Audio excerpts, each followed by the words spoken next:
Welcome back to the Scholar Wealth Podcast. Today, a question from a listener building out a family office and how to think about starting lean without creating complexity that ends up showing up later. Then we'll turn to a question on saving for children with the new 530A accounts, the Trump accounts becoming available in 2026. We'll look at how they fit alongside 529s, UGMAs, parent-held brokerage accounts, and when adding another account actually helps versus when it just adds a bunch of noise. We'll close out with our From the Field segment today featuring Christian Holler for a conversation on angel investing and how early stage investors think about risk and concentration. So let's go ahead and get started with our first question. First question here, we're early in building out a family office and trying not to overbuild too quickly.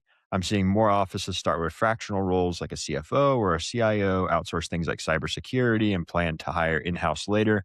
Is that a cleaner way to scale up, or do families end up paying for it later in complexity and rework? There's a couple ways to think about this, but I think the biggest factor is where you're at in the stage, and maybe help with some benchmarks that we typically see. Say we don't typically see the full fledged somebody has the family office until you start really getting to that 100 to $150 million mark in investments or even net worth, depending on how the structure is set up, because you have enough complexity there. And there's enough, frankly, enough returns that are being thrown off of that to justify you having a full family office set up for you personally. And that's assuming we're looking at family office as a true, you have your own in-house CIO, you have your own in-house tax professional and attorney. So you have hundreds of thousands of dollars of payroll that are on your books, which when you start looking at, if you take some rough numbers, let's say it's just 1% of assets that you're willing to allocate toward the family office, that gives you $1 to $2 million or so of overall infrastructure and payroll that you can put into the family office. So that's why it starts to make sense. When you get down to, let's say, the 20 to $30 million range, what ends up happening is complexity is going up where family office starts sounding nice. Like some of the things that are out there, you're like, oh, that would be nice. I would like not to have to worry about X. So family office would be good. But the returns aren't there to justify a full family office build out. So unless you go from day zero of not having anything to next day you have $150 million that you want to put into a family office, that's fine. It's still a slow process.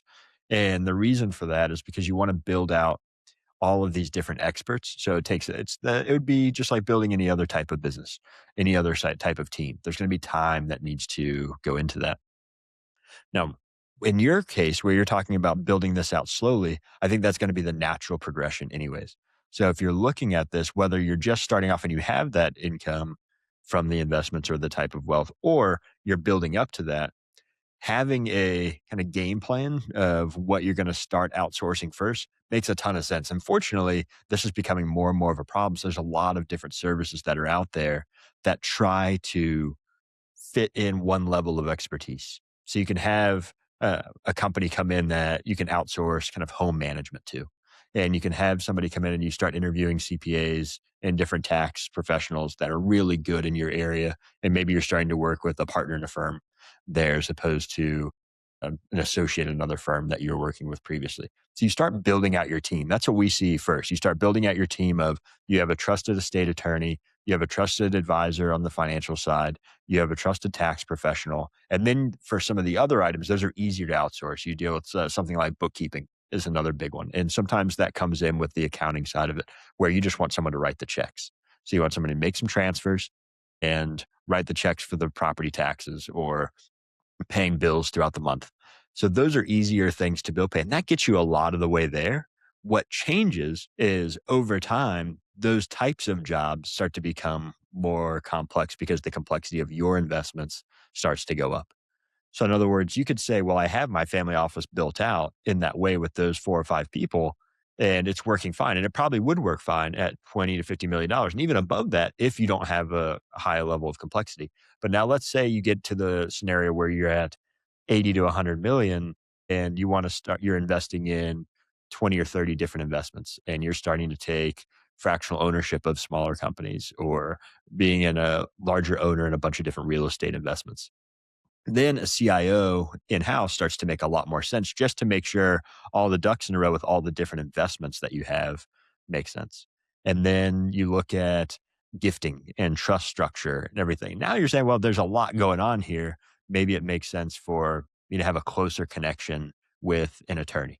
So you're dealing with a lot of the estate considerations, and they might be helping with some of the legal aspects of your investments on the other side. In other words, they're writing the lease agreements for properties. They're handling the divestiture of real estate or different types of operating agreements for companies that you're starting. That's when you start to look at saying, hey, I'm paying my attorney now $70,000 a year in retainer fees. Why don't I just go pay 120, $150,000 and have somebody in house? That's what naturally starts to happen as you progress through these. And it's the same with the investment advice. And it's the same with accountants. Eventually, you hit a certain point of saying, it would be cheaper for me just to hire somebody in house that all they deal with is my family's finances. So I think the path that you're dealing with, it makes perfect sense. I don't think that you're necessarily adding too much complexity where you're going to pay for it later type of scenario and you should have just done X. And there's certain firms that are out there that'll do some of this coordination for you, of course. But I would say starting off small, looking at really what are all the things you would want done. What can you outsource really well to high quality operators in those areas, and then start looking at some of the things that you're going to need more support and looking at firms to provide those over time as your needs in any of those areas increase. Then that would give you an opportunity to say, you know what, based on all this, I'm just going to hire a full time bookkeeper and they're going to handle all this because that might be the lowest hanging fruit for you to get into. We see this a lot, even with just home management and everything else. At first, you have somebody managing your homes, and then you might go in for a full-time housekeeper or a full-time chef. It's just gradual. It happens over time, but you want that to happen because you don't want this to be fast. And with what you're talking about and building out a family office in this way, you don't want to go from day zero knowing nobody and day one, you have a bunch of strangers running all of your family finances. It's going to take time to build up that trust, to build up the vetting for you to go through and say, you know what? Joe over here has been doing the bookkeeping. I'm just going to give an offer to come work for me full time, and you continue to build up that trust. So I don't think that going slow is a problem and that you'll pay for it. In fact, I would say going slow and taking your time to build out this team is going to be well worth it in the end. So let's jump into our next question. This is a fun one. So we have in 2026, 530A accounts, aka the Trump accounts, are a new option for tax advantage savings for children. Where do you see these accounts being useful amongst the existing options of 529s, UGMAs, and parent held brokerage accounts? So these are really neat, man. Obviously, a really new things. We've been digging into these and starting to come up more in conversations even with clients of whether or not they should be contributing to them, how they work. And there's a lot of buzz around them, mostly because there's some seed funding from the government in these accounts.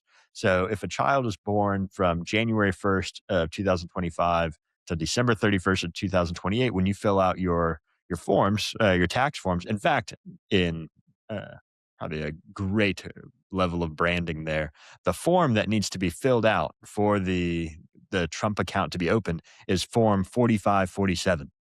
To find the 45th and 47th president of the United States. So kind of a neat Easter egg there when you're filling out tax forms. Not that there's many neat things to say about tax forms. So that was appreciated.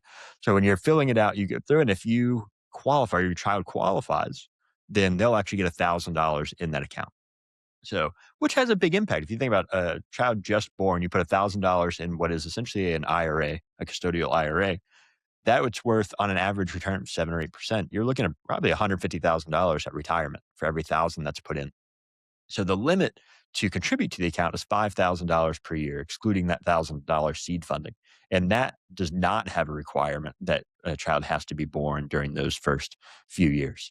So if you have a child under the age of 18, you could absolutely open up a Trump account, throw the max of $5,000 in there. And what'll happen is upon turning 18, it essentially turns into an IRA. So if you want an easy way to think about this, to your question of where does the 529, the UGMA, and brokerage accounts all fit in?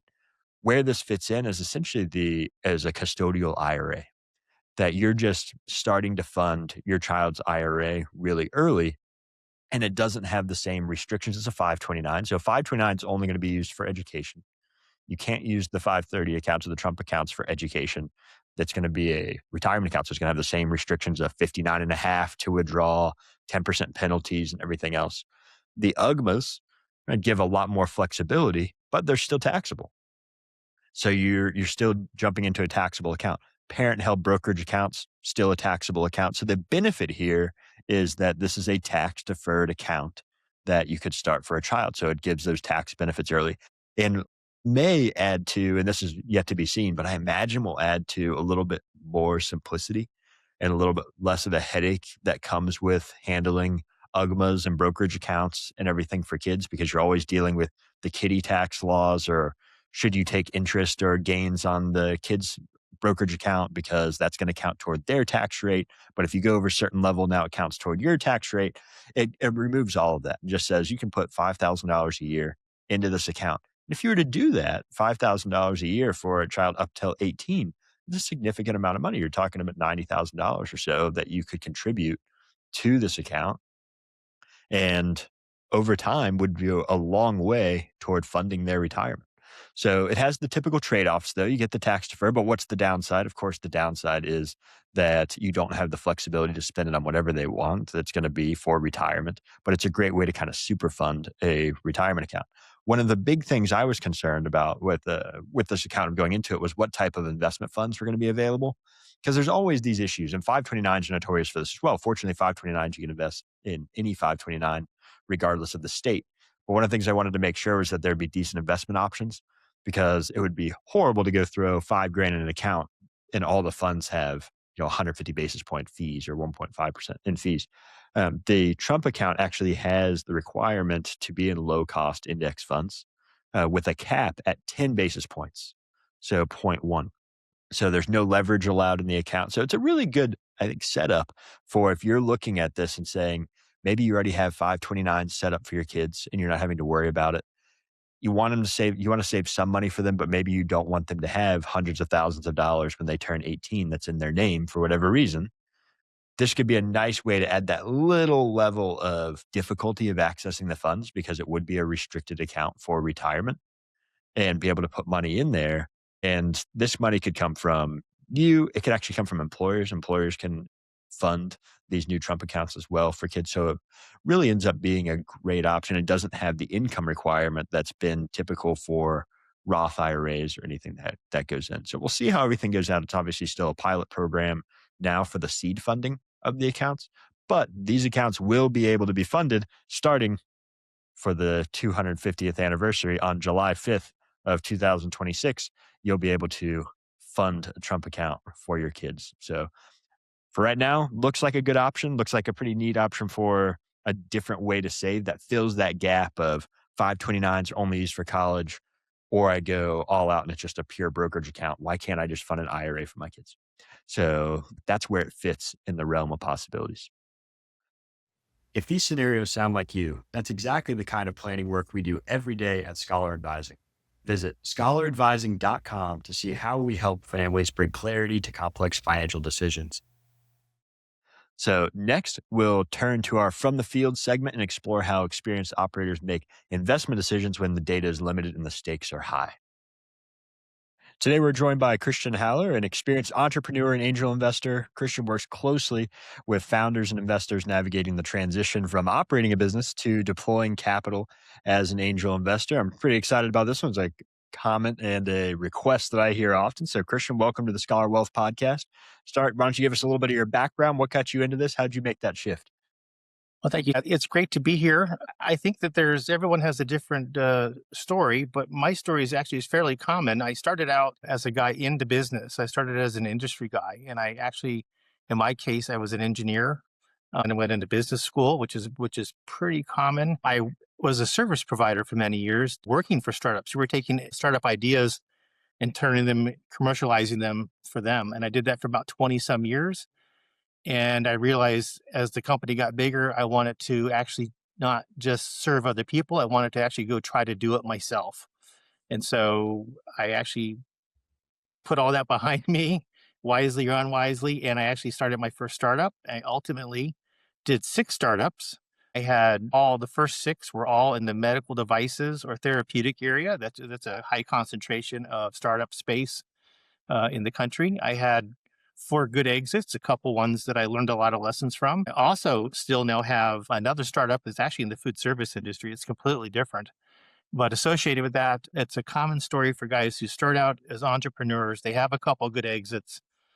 And so you feel like you have a need to give back to the community. And so you have a lot to learn. And so you get involved in an incubator or you get involved in an accelerator.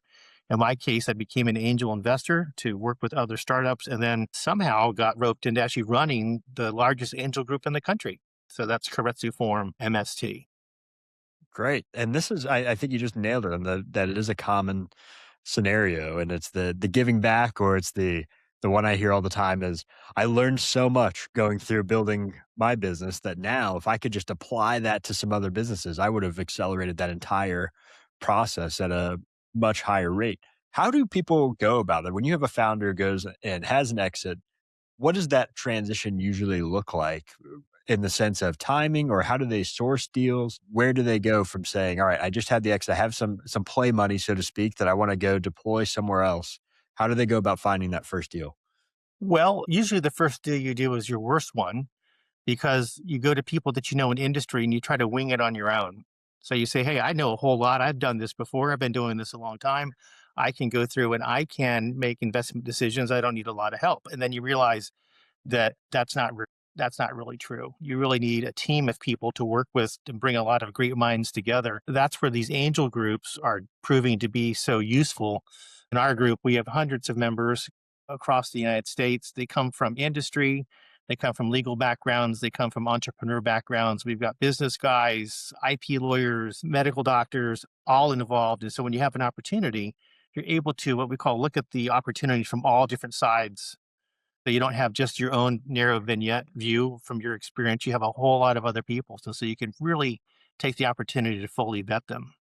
So how does that compare? And I guess for those who are unfamiliar with this area, when you're throwing around like incubators, accelerators, and these angel groups, can you do a quick comparison of those and just give us the, even if it's a 10,000-foot view of what those Sure. are? Incubator, accelerator, there's a little bit of a fluid line there.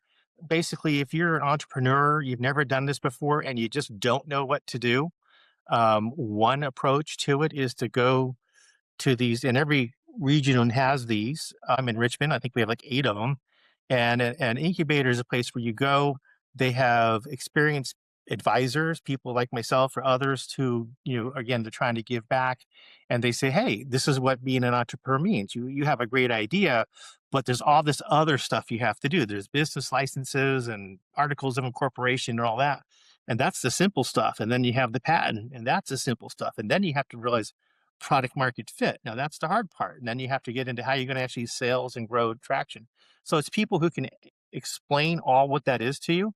An accelerator is almost the same thing, except that often it's a defined rather than an open-ended program. It's a defined program. Let's say 6 weeks to 6 months, and usually there's an equity share in there, so they might take a percent or two in exchange for putting in a little bit of money. So those are those kinds of programs. An angel group is an entirely different thing. So we look at companies that are who are already founded. They already have a product of some sort. Different groups have different criteria.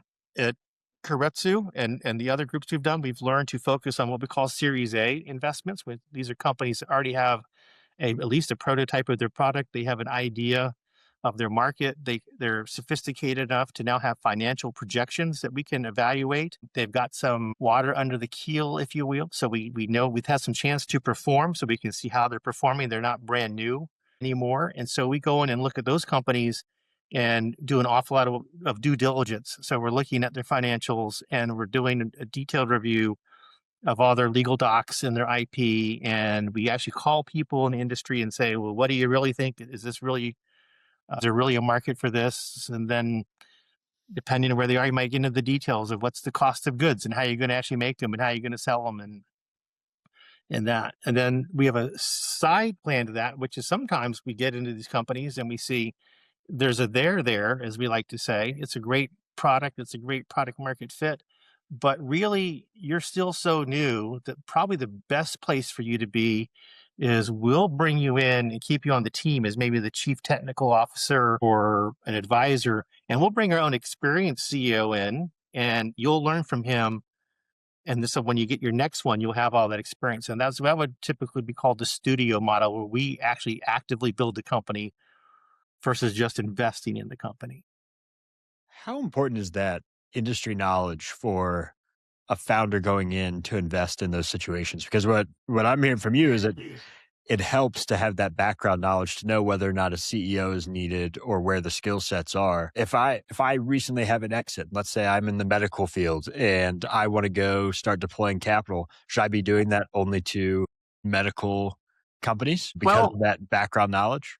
well, it certainly helps you if you know that. So I have a medical background, so I'm more comfortable there.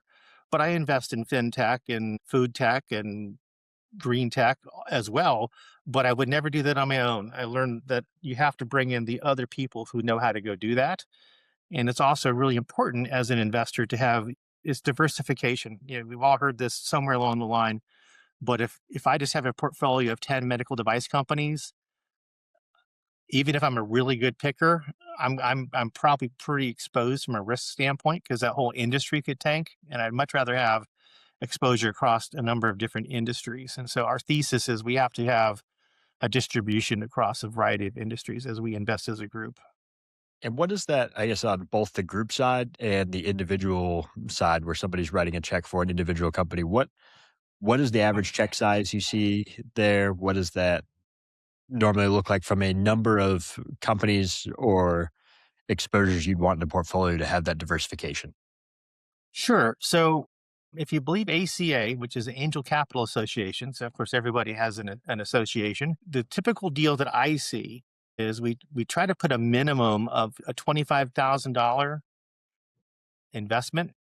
And the reason you want to do that is because if you're raising $5 million, that's an awful lot of individual names on your cap table. So you really don't want to take the smaller checks.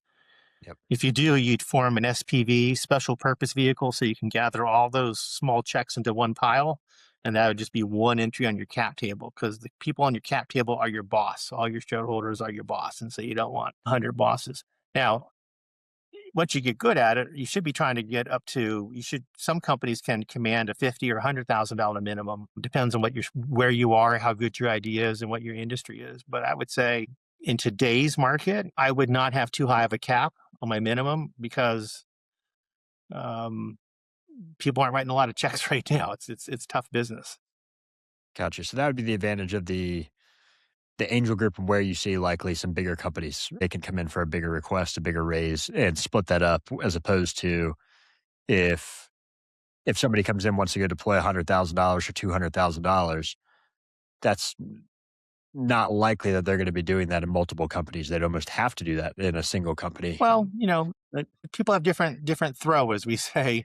But we try to have people have investments in 20 companies. That's ultimately where you want. That's Okay. kind of the number which people try to do. Is you want a portfolio of at least 20 companies across a variety. The other will, but again, the advantage of the angel groups is you have it's a herd mentality. You have a whole bunch of people who can put their great minds together and come up with a better answer than you could by yourself.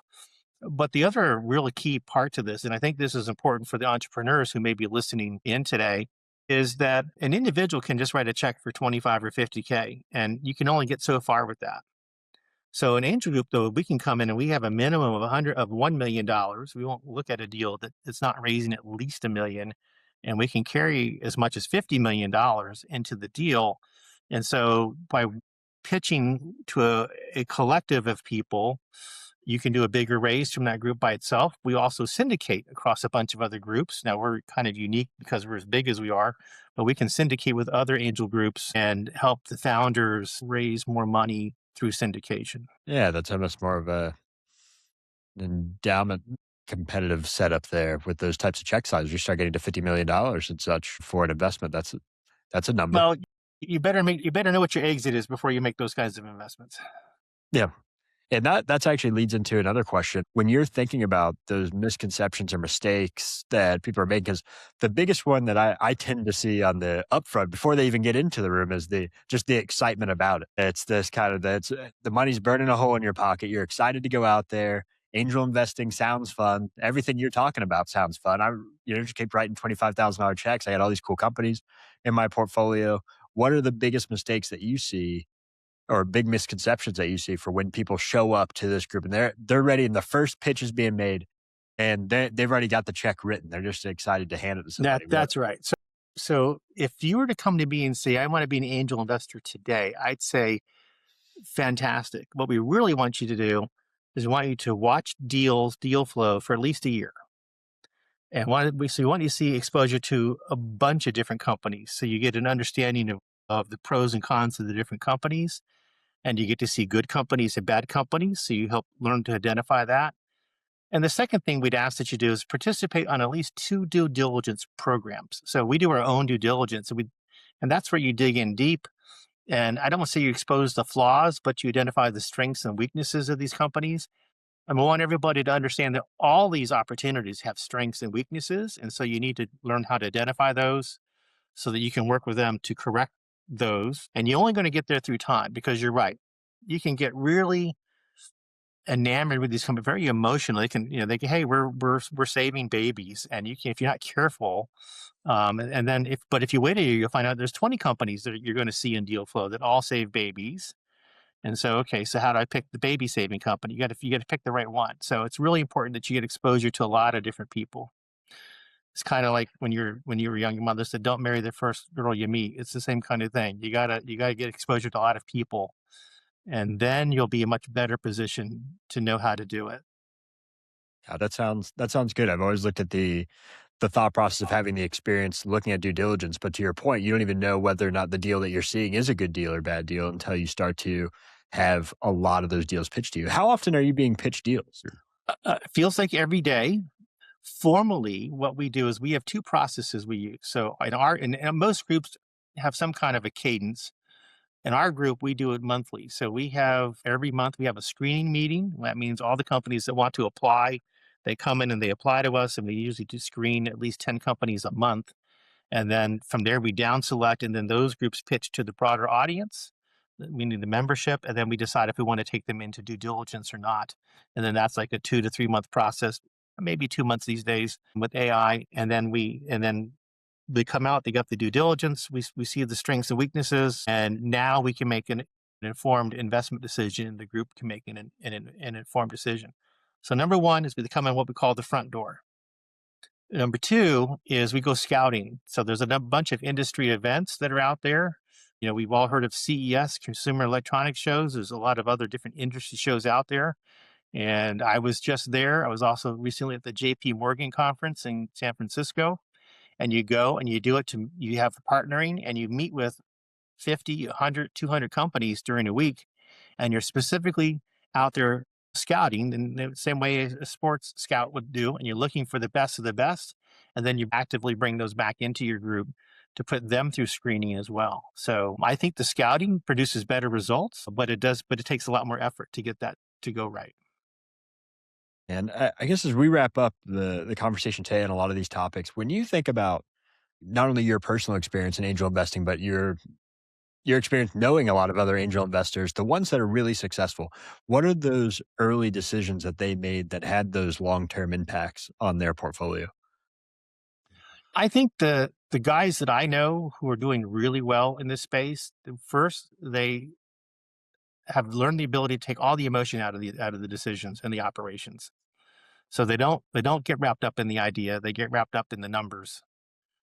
That's a fundamental thing. The second piece that you have to do to be very successful is to be willing to take corrective action. And typically the way we do that is we affect that through board activities. So we require a couple board seats.